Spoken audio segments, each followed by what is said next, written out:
오늘 벌써 6째 주일을 맞이하고 있습니다. 오늘 6계명 살인하지 말라라고 하는 것입니다. 구약 성경에 나오는 살인한다라고 하는 이 뜻을 가진 히브리어 동사는 3가지입니다. 일반적으로 하라그라고 하는 동사를 많이 사용하는데 구약에서 한 165회 정도 사용됩니다. 또 이와 비슷한 단어로 히마트라는 동사를 사용하는데 한 210번 사용합니다. 하라그와 히마트는 전장에서의 적군 살해, 또 법에 따른 처벌, 혹은 하나님의 심판에 따라 사람을 처형하는 경우에 사용이 됩니다. 근데 오늘 십계명에서 말하는 살인하다라고 하는 동사는 그 동사가 아니라 라차흐라고 하는 다른 동사를 사용하고 있습니다. 구약 성경에 46번 등장하고 또 앞에 말한 2 단어와는 달리 다음에 3가지 경우에는 이 단어를 사용하지 않습니다. 첫 번째로는 평화를 지키기 위한 전쟁에서 사람을 죽이는 일, 2번째는 사형 선고를 내리는 경우, 또 3번째로는 인간이 생존을 위해 동물을 식용으로 취하는 경우.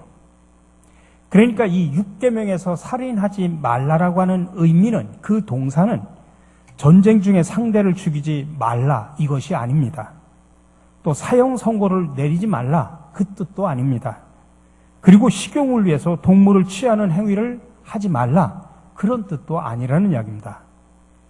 우리가 성경을 보면 성경에는 모든 종류의 죽음을 금하지는 않습니다. 어떤 의미에서 우리의 삶은 죽음 위에 세워져 있습니다. 어떤 것이 죽지 않으면 다른 것이 살아갈 수가 없습니다. 타자의 죽음을 바탕으로 생명을 유지하는 것이 우리의 삶의 현실입니다. 식물의 죽음으로 초식 동물이, 또 초식 동물의 죽음으로 육식 동물이 생명을 유지합니다. 이런 의미에서 내 삶 역시도 누군가의 죽음 위에 존재하고 있는 것입니다. 단지 성경은 불법적인 죽음, 불필요한 죽음을 금지합니다. 따라서 이 동사, 마지막에 쓰는 라차흐라고 하는 동사는 공동체에 해가 되는 불법적인 살인, 그것을 하지 말라는 것입니다. 그리고 이 계명의 의도는 공동체의 평화와 질서를 지키기 위해서 이웃의 생명을 보호하는 데 초점이 맞춰져 있습니다. 그런데 더 나아가서 이 계명은 모든 생명은 하나님께 속해 있다라고 하는 그런 믿음 위에 기초해 있습니다. 모든 생명은 하나님으로부터 온 것이기에 생명의 주인은 바로 하나님이라고 하는 것입니다. 그래서 창세기 9장 6절에서는 이렇게 말합니다. 다른 사람의 피를 흘리면 그 사람의 피도 흘릴 것이니 이는 하나님이 자기 형상대로 사람을 지으셨습니다. 이 말씀을 우리가 잘못 이해를 하면 눈에는 눈, 이에는 이라고 하는 의미로 오해할 수 있기 때문에 이 말씀을 잘 이해를 해야 됩니다. 이 말씀의 정확한 의미는 다른 사람의 피를 흘리는 사람은 자신도 피를 흘리게 될 가능성이 있다고 하는 이야기입니다.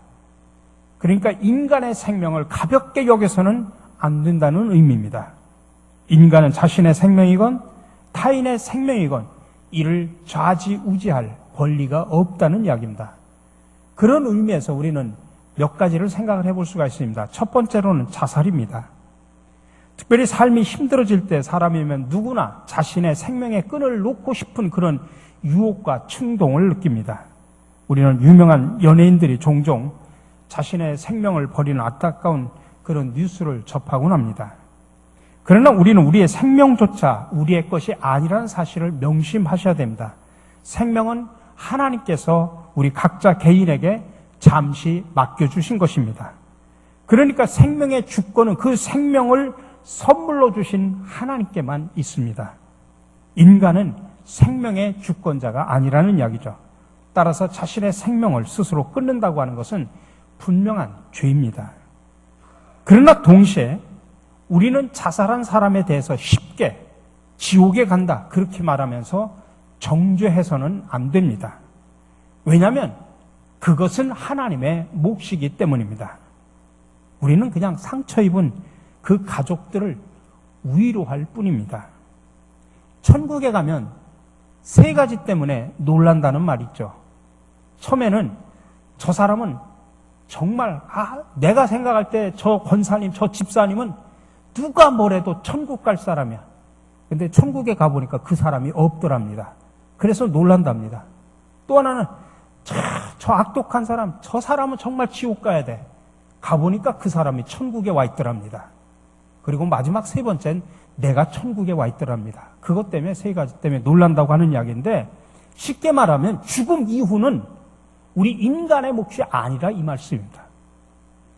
또한 사람을 자살로 내몰고 있는 이 사회의 구조적인 악도 우리가 바라볼 수가 있어야 됩니다. 예를 들면 학교 성적과 입시로 사람을 평가하고 성공과 실패를 판별하는 그런 사회 속에서 죽음으로 내몰아 정말 자살할 수밖에 없는 청소년들의 모습, 자살한 그 사람 책임만입니까? 그건 아니지 않습니까? 이 사회가 자살로 몰아가고 있는 그런 사회적인 구조, 악도 바라볼 수 있어야 됩니다. 두 번째는 우리가 낙태를 한번 생각해 볼 수 있습니다. 이 계명은 아직 태어나지 않은 태아에게도 적용이 됩니다. 어떤 사람들은 아직 태어나지 않은 아기는 인간이 아니라고 생각합니다. 그래서 태아를 지우는 것은 살인의 범주에 들어가지 않는다라고 쉽게 생각합니다. 그러나 태아는 모체의 일부에 불과하기 때문에 마치 그냥 몸에 종기가 났을 때 쉽게 없어 버릴 수 있다, 이렇게 생각하는 사람들이 많이 있습니다. 그러니까 성경은 그렇게 말하고 있지 않습니다. 인간의 모든 생명은 모태에 있을 때부터 이미 하나님께 소중한 존재라는 것입니다. 성경의 시편 139편 13절에서 16절의 말씀 읽어드립니다. 주님께서 내 장기를 창조하시고 내 모태에서 나를 짜 맞추셨습니다. 내가 이렇게 빚어진 것이 오묘하고 주님께서 하신 일이 놀라워 이 모든 일로 내가 주님께 감사를 드립니다. 내 영혼은 이 사실을 너무도 잘 압니다. 은밀한 곳에서 나를 지으셨고 땅속 깊은 곳 같은 저 모태에서 나를 조립하셨으니 내 뼈 하나하나도 주님 앞에서는 숨길 수 없습니다. 나의 형질이 갖추어지기 전부터 주님께서는 나를 보고 계셨으며 나에게 정하여진 날들이 아직 시작되기도 전에 이미 주님의 책에 다 기록되었습니다. 나를 모태에서부터 짜 맞추셨다라고 표현합니다. 모태에서 나를 조립해서 내 뼈 하나하나도 주님 앞에서는 숨길 수 없다라고 성경 분명히 이야기하고 있습니다. 그래서 교회는 수정란을 완전한 개체 생명으로 인정합니다. 생명은 수태되는 그 순간부터 소중하게 보호되어야 합니다. 따라서 어떤 상황이나 이유를 막론하고 인간이 다른 인간의 생명에 직접 손을 댈 수가 없습니다. 모든 생명은 하나님의 뜻에 의해 생성되고 하나님의 보호를 받고 있기 때문입니다. 그래서 우리가 부모의 실수로 태어난 아이는 있어도 하나님의 계획 밖에 태어난 아이는 없다, 그렇게 말을 하는 것입니다. 또 하나 마지막으로 생각해 볼 것은 사형제도입니다. 우리는 우리의 생명이나 우리의 자녀의 생명이나 또 다른 사람의 생명까지도 사람의 소유물이 아니라 하나님의 것임을 기억해야 됩니다. 따라서 사람이 다른 사람의 생명을 빼앗는 것은 그 생명의 주인이 되신 하나님으로부터 생명을 도둑질하는 행위입니다. 동시에 우리의 생명을 주관하시는 하나님의 권한을 침해하는 행위이기도 합니다. 결국 생명을 인간이 범할 수 없는 인간의 권한을 넘어서는 치외 법권입니다. 이런 의미에서도 우리의 사형제도도 다시 한번 생각을 해야 됩니다. 우리나라도 한동안 사형제도의 존속과 폐지를 둘러싼 많은 논란이 있었습니다. 사형제도의 찬성론자들은 사형제도가 극악한 범죄의 재발을 방지하고 또 사회 내부의 경각심을 일깨워주는 역할을 하기 때문에 계속 존속해야 된다라고 주장합니다. 현재 140개 국가가 사형제도를 폐지하거나 중지하고 있지만은 한국과 일본과 미국을 포함한 58개국은 여전히 사형제도를 유지하고 있습니다. 물론 우리나라는 실제로는 사형 폐지국은 아니고 사형 집행이 이루어지지 않고 있습니다. 우리나라는 사형제도를 법률상으로는 유지하고 있지만은 가장 최근에 사형을 집행할 일자는 1997년 12월 30일이라고 합니다. 국제사면위원회는 10년 이상 사형 집행을 하지 않으면 실질적 사형 폐지국으로 그렇게 분류하는데 우리나라는 그 실질적 사형 폐지국으로 그렇게 분류가 되어 있습니다. 2015년 8월 기준으로 사형수로 최종 판결을 받은 사람이 우리나라에 66명이었습니다. 근데 2007년 12월 노무현 전 대통령의 특별사무원으로 6명이 무기징역으로 감형이 되어 현재 사형수는 61명이라고 합니다. 물론 우리가 성경적으로 볼 때 성경에도 사형 제도에 관한 찬반론의 근거가 성경에 다 있습니다. 옛날에는 율법에 의해서 잘못하면 돌로 쳐 죽이라고 했지 않습니까? 그것도 사형 제도 중에 하나입니다. 그러나 아무리 극악한 범죄를 저지르는 파렴치범이라고 하더라도 그 생명을 취할 권한은 국가나 법, 어느 개인에도 없습니다. 따라서 최악의 경우라 할지라도 사형 제도 대신에 감형 없는 종신형 등 사회로부터 완전히 격리시키는 방향은 얼마든지 있습니다. 여러분 마태복음 20장 1절에서부터 16절에 보면 포도원 품꾼의 비유가 나옵니다. 근데 이 비유는 하나님 나라의 비유라 우리가 그렇게 말을 합니다. 내용은 그렇습니다. 포도원 주인은 아침에 일자리를 구하는 사람을 찾아서 밖으로 나갑니다. 아마 당시의 사회도 오늘처럼 실업 문제가 심각했던 것 같습니다. 오전 9시가 되도록 일자리를 구하지 못하는 사람들이 있었습니다. 따라서 포도원 주인은 새벽부터 일자리를 구하고자 원했던 사람들 가운데 오전 9시가 돼서도 일자리를 구하지 못한 사람들을 만났고 주인은 그들에게 우리 포도원에 가서 일하라고 허락을 해줍니다. 그리고 나서 12시에 일자리를 구하지 못한 사람들도 있습니다. 주인은 그들에게 또 우리 포도원에 가서 일을 하라고 합니다. 또 이번 오후 3시에도 나가보니까 오후 3시도 그랬습니다. 그리고 오후 5시가 될 때까지도 일자리를 구하지 못한 사람들이 있었습니다. 주인은 그들에게 은혜를 베풀어서 포도원에서 일하겠습니다. 1시간 후 이제 모든 일을 마치고 주인은 모든 일꾼 가운데 제일 마지막으로부터 온 사람들부터 일당을 주기 시작을 했습니다. 오후 5시에 왔으니까 6시에 끝났으니까 1시간밖에 일을 못했죠. 근데 하루 노동의 대가로 그 사람에게 한 데나리온을 줬습니다. 그러자 당연히 오후 5시 이전부터 열심히 일했던 사람들은 1시간 일한 사람이 한 데나리온을 받으니까 자신들은 더 많이 받을 것이다라고 생각을 했습니다. 근데 주인은 다른 모든 사람들에게 동일하게 한 데나리온씩을 줬습니다. 아침부터 일찍 와서 일을 한 사람이나 1시간 일한 사람이나 똑같이 한 데나리온을 받은 것입니다. 그때 앞에 일했던 사람들이 화가 났습니다. 부당한 처사라고 따집니다. 어떻게 1시간 일한 사람과 하루 종일 일한 사람에게 동일한 임금을 지불할 수 있습니까? 따집니다. 그러나 포도원 주인은 말합니다. 나는 하루 일한 대가로 한 데나리온을 약속했기에 나는 전혀 부당하지 않다. 이 이야기를 오늘날의 시각에서 비춰봐도 이해가 되지 않는 이야기입니다. 세상의 논리로는 이 상황이 납득되지 않습니다. 우리가 아르바이트라도 시간제로 아르바이트해서 정확하게 시간에 따라서 임금을 지불하지 않습니까? 근데 여러분, 성경은 우리에게 세상의 논리하고는 전혀 다른 논리를 우리에게 알려줍니다. 이 비유에서 말하는 것은 뭐냐면 일의 양이 중요한 것이 아니다라는 이야기입니다.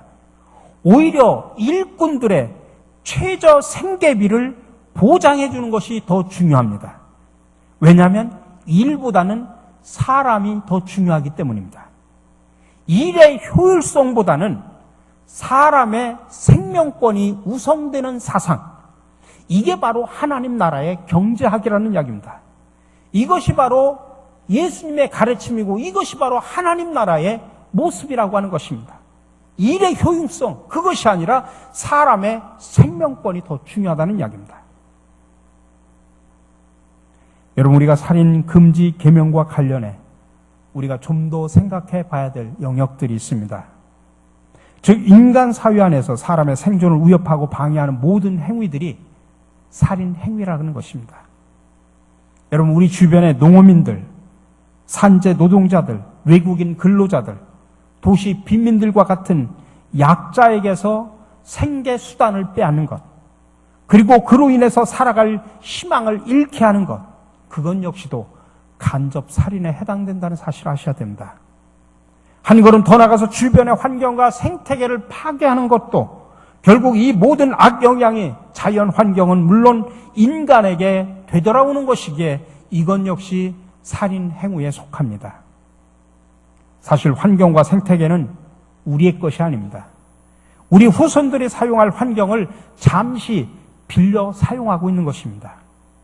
따라서 오늘날 환경과 생태계라고 하는 생태계를 이 개발이라고 하는 명목으로 또 경제적인 이유로 일자리를 창출한다는 이유로 파헤치고 파괴하는 것은 우리 후손들의 생명을 위협하는 일이나 마찬가지입니다.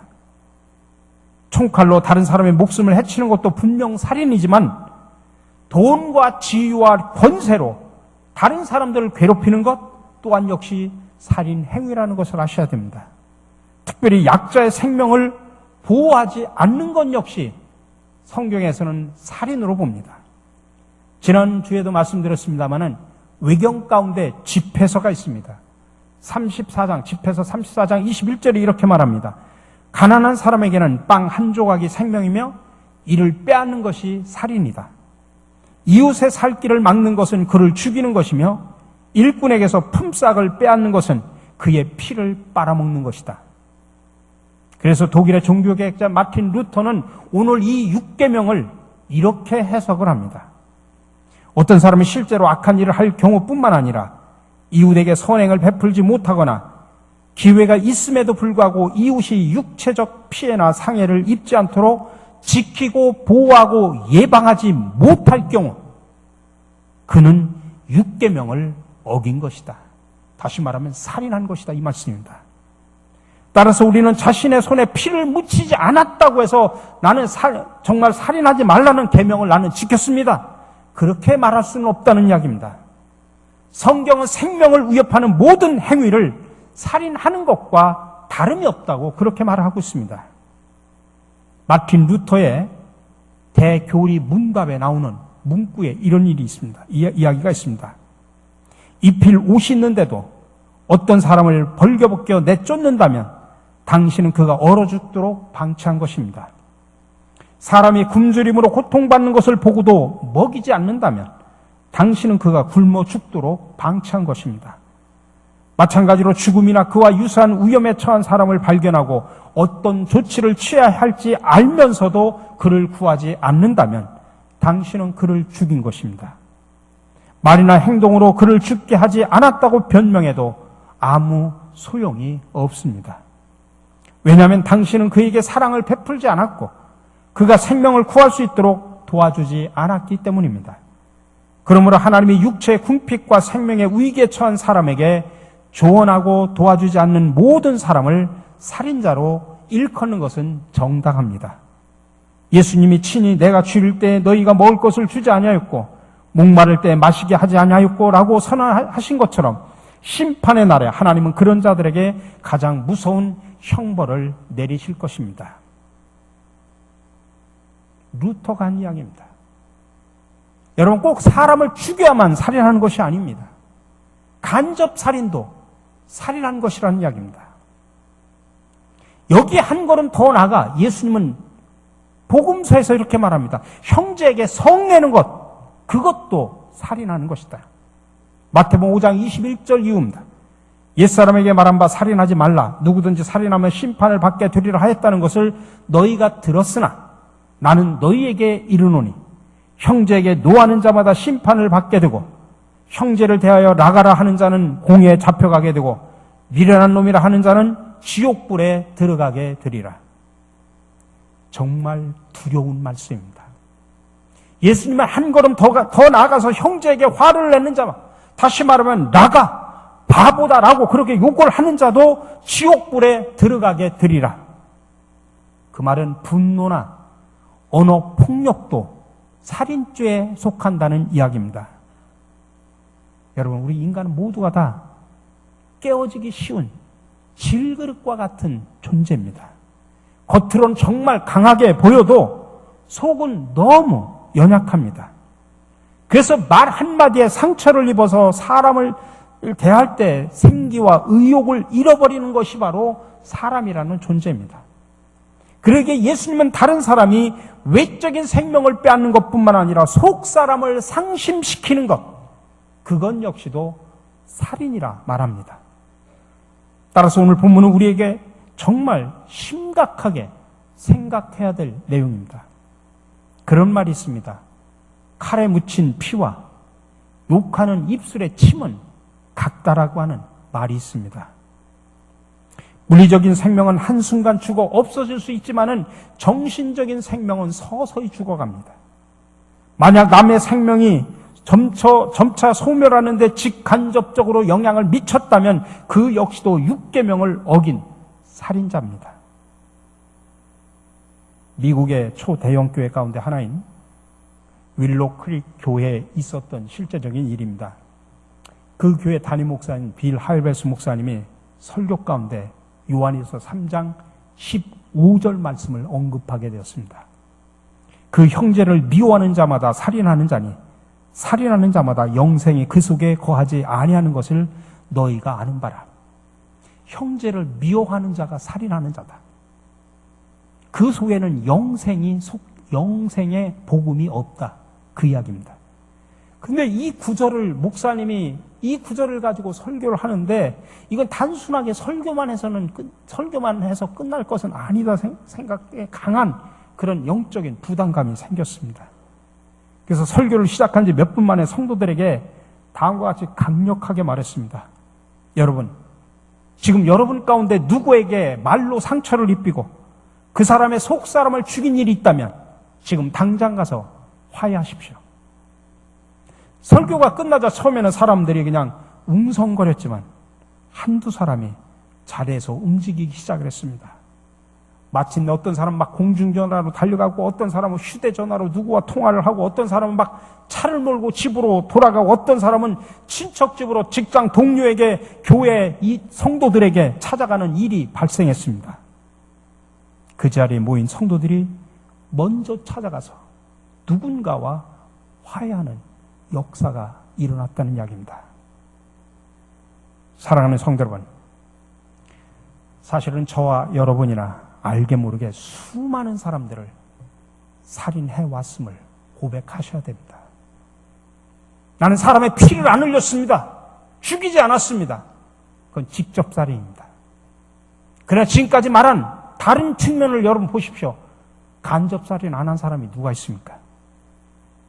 우리는 우리가 사랑하고 돌봐야 될 가장 가까운 사람들에게 말로 엄청난 상처를 줬습니다.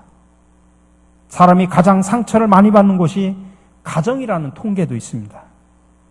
그러나 마음의 상처를 입히는 것은 바로 살인 행위와 다름이 없다는 사실을 오늘 이 자리에서 여러분 깊이 들으시기 바랍니다.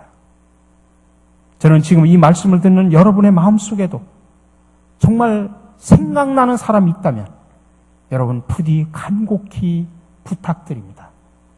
오늘을 넘기지 마십시오. 오늘 넘기지 마십시오. 그 사람에게 연락해서 여러분 용서를 구하시고 화해를 하시기 바랍니다. 오늘 이 본문의 말씀은 어떤 특별한 사람에게 준 말씀이 아니라 오늘 살아가고 있는 저와 여러분들에게 주신 말씀임을 기억하셔야 됩니다. 개신교의 한 종파인 어느 메노나이트의 포스터가 우리에게 반성을 촉구합니다. 평화를 위한 조심스러운 제안이라는 제목이 붙은 이 포스터에는 다음과 같은 문구가 적혀 있습니다. 이 세상에 그리스도인만이라도 다른 그리스도인을 죽이지 않기로 한다면, 믿지 않는 사람은 둘째치고 우리 믿는 그리스도인만이라도 다른 그리스도인들을 죽이지 않기로 결단만 한다면 정말 좋은 세상, 하나님이 원하시는 세상을, 또 천국과 같은 세상을 여러분들 맞이할 수 있을 겁니다. 여러분, 오늘 하루 지나가기 전에 내가 간접살인 하신 분이 계시면 그분을 찾아가서 용서하시기 바랍니다. 화해하시기 바랍니다. 함께 기도하겠습니다. 사랑해 주님, 오늘 제 6계명을 통해 살인하지 말라는 교훈을 들었습니다. 하오나 우리는 다른 사람의 외적인 생명을 빼앗지는 않았지만 속사람을 상심시키는 수많은 말들로 살인해 왔음을 솔직히 고백합니다. 주여, 이 시간 주님의 보혈의 피로써 우리의 날카로운 입술을 정화시켜 주시고 씻어 주시옵소서. 그래야 날마다 사람을 세우고 살리는 생명 살림의 일꾼들이 되게 하여 주시옵소서. 상처받은 치유자로 이 땅에 오셔 우리의 생명을 구해주신 예수 그리스도의 이름으로 기도드립니다. 아멘.